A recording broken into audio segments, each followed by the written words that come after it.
Paul Domowitch from the Philadelphia Daily News. Welcome into the locker room, Paul. Thanks, Billy. Paul, I want to get you. Listen, Paul. I still get the Daily News delivered to my house. I'm looking at it right now. I get ridiculed, Paul, because I'm old school. I bring my Daily News clippings in on Friday night. I sit there and I clip. I get all your articles right here. I'm old school, Paul. I like old school, Billy.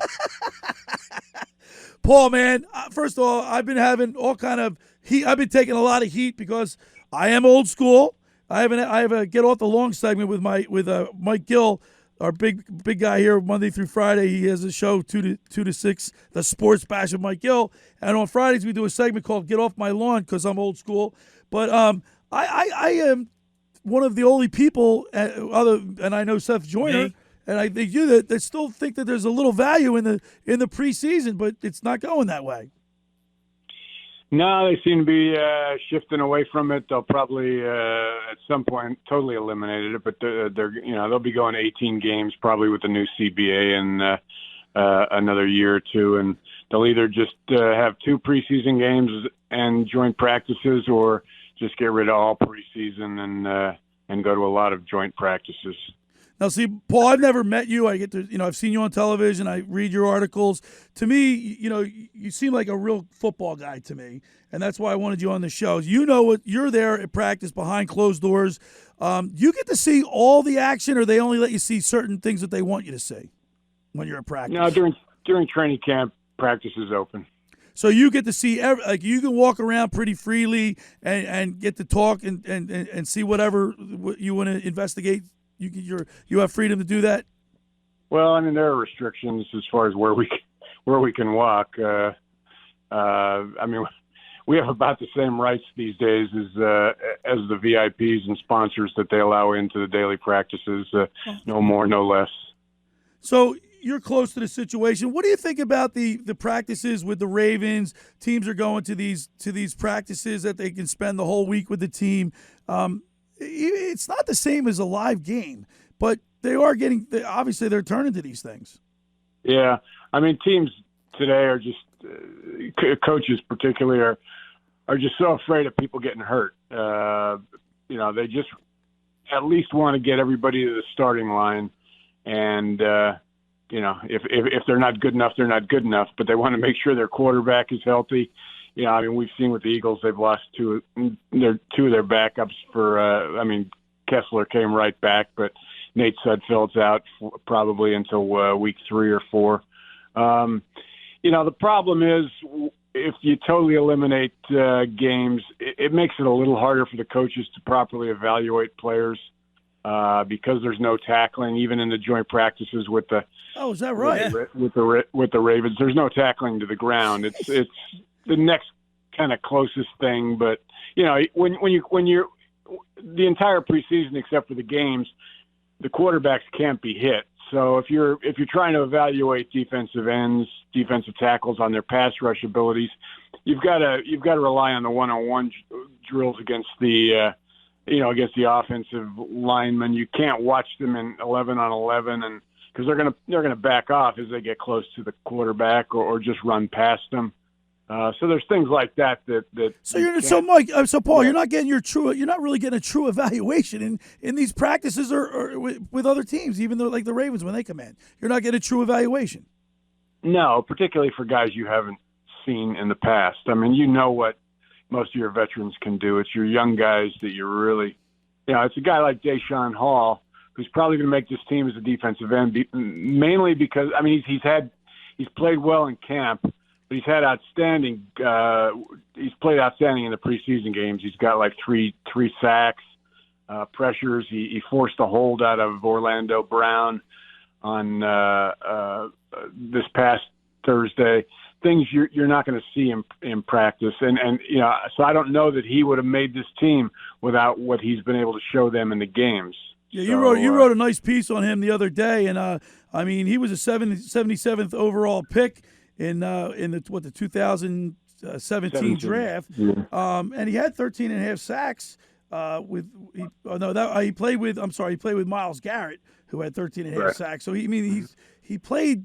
He seems like he's a pretty good defensive end, but you can't really tell. Yeah, yeah. So, I mean, like I said, he's played well in the preseason. I think he's going to make the roster, might even open the season as their fourth defensive end in their rotation, probably beating out Josh Sweat, their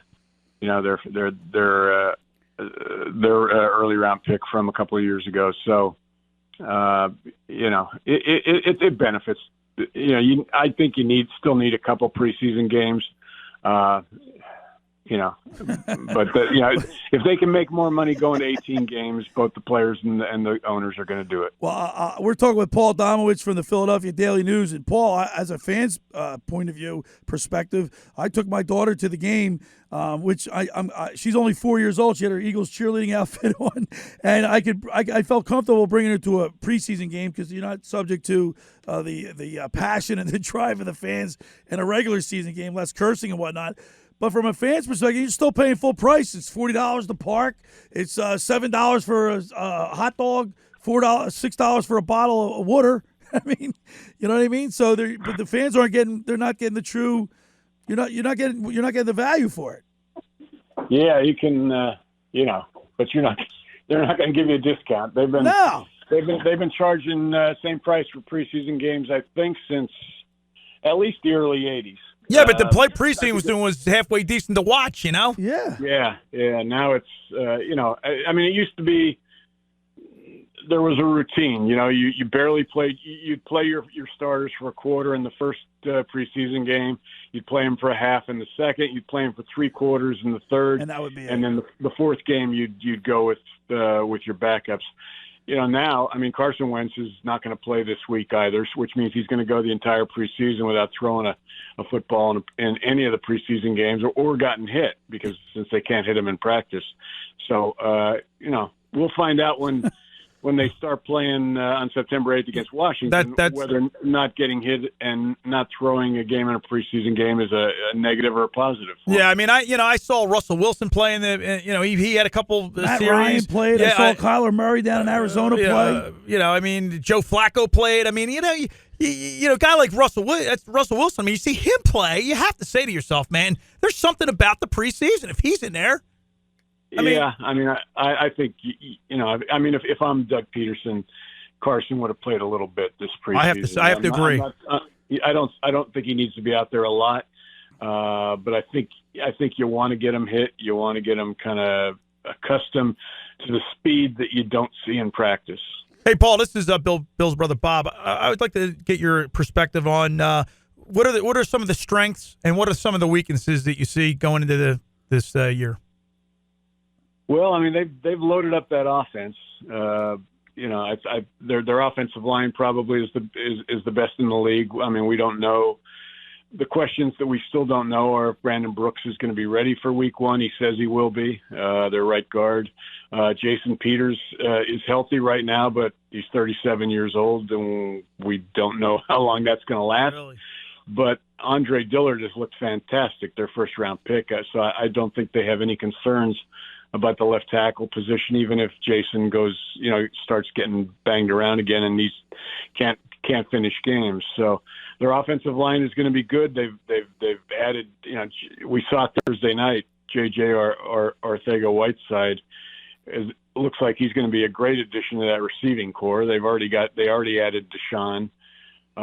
So they've got a lot of weapons for Wentz, and we're going to see. The most difficult thing for him is going to be spreading that ball around all these people and keeping them happy. And then they added Miles Sanders, who I think is going to be a terrific addition, not only from the standpoint of the run game, but he's proven to be that he can catch the ball out of the backfield, and that's something they haven't had in a few years. Probably going back to LaShawn McCoy. I mean, where that's been a weapon for them, where you've had a running back. Because I miss Darren Sproles. Yeah, Sproles. He's hurt.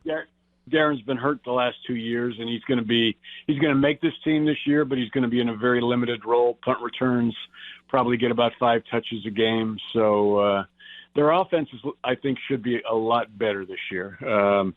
Defensively, I still have concerns about the edge rush, and we haven't seen Fletcher Cox on the field yet. He insists only because they're being cautious with him. But it also means that he's probably not going to play as much in the early part of the season as he has in the past, because he's going to have to get himself into football shape. So, we'll see how their pass rush is early on. I think they're going to miss Michael Bennett. Derek Barnett also. We've talked about guys they're protecting. Well, Barnett has yet to play in the preseason because of his shoulder surgery. So we don't know what we're going to get from him yet. Have you seen him in practice, though, Paul? Yeah, a little bit. He didn't start practicing 11 on 11 until I want to say about a week ago. So they're just trying to. What they don't want are setbacks. They don't want what happened last year with Jalen Mills, where they thought it was, they thought he was ready. Then he came back. He came back to practice and exacerbated his injury and was lost for the season, and probably isn't going to start this season. And we still don't know the exact nature of his foot injury, other than it's a foot injury. He had surgery, but he's on their physically unable to perform list, and probably isn't going to start the season. Ronald Darby has kind of worked his way in. Played in some 7-on-7 stuff, but not 11 on 11. So their two starting corners, may or may not play. One may play, one may not. And then, of course, the linebacker situation's kind of clad. Yeah. Nigel Bradham, you see him out in practice, but he's just not ready to go yet. The toe injury. I talked to him the other day, and he did not sound like a guy that really felt his toe, which he hurt in the Saints playoff game, is allowing him to really push off and play as well as he hopes to. Now, whether that means he just won't feel right but he's going to play, or whether they'll hold him out, that's a question we don't know yet. He hadn't played in the preseason. I'm not as concerned about the linebackers. I think, they've got a couple guys, and because they've also lost Grugier Hill, who will probably miss the first few games, but they've got L.J. Fort is a guy that can cover. Zach Hill, who they got signed, played for the Redskins. He's a good first down linebacker who can play the run. That's all he's going to be doing. And what you're going to see from Schwartz is a lot of defenses with a lot of DBs on the field. Their plan is, okay, you want to try and run at us, fine. We got, our corners can tackle. We've got big safeties; they can stop the run. But we're going to make you throw the ball, and if their offense is as good as it was in 2017, that'll work fine, because teams are playing from behind, have to abandon the run early, and have to throw. If it doesn't work out quite that way, and teams are able to keep running the ball at them, then that lack of depth at linebacker might start to show. But it's not a big concern for me right now if I were them. Right. So. All right, Paul. Well, listen, man, I really appreciate you coming on and giving us some insight. That was great analogy, man. Great analogy. You're down there, and I read your articles every day in the Daily News. I really appreciate it for checking in. Thanks a lot, Paul.